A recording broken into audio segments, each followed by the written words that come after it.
bleue brillante reçoit un traitement titane bleu mat par la suite. Donc il est différent dans la version finale.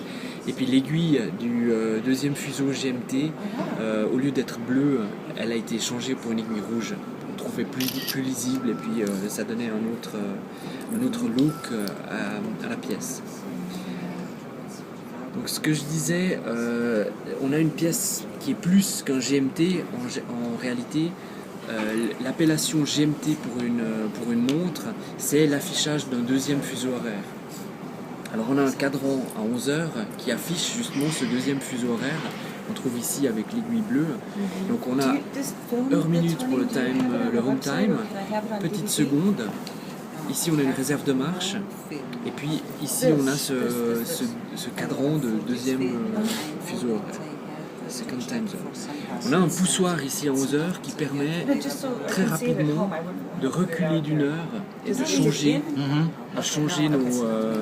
notre fuseau en fonction de celui qu'on veut afficher.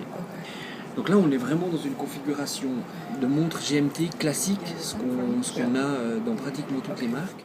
Et puis on a divisé avec des billes en particulier. Exactement. Oui. C'est que le soleil, c'est là où... Exactement. Alors, ça, en fait, c'est le fond du globe, c'est le pivot volant du globe, et ça symbolise un disque en or jaune qui symbolise le soleil à midi. Donc là aussi, on peut lire heure du jour et heure de la nuit en voyant la moitié du disque qui est contre le soleil, c'est le jour, et l'autre, c'est contre la nuit. Synthetic sapphire glass. To bridge.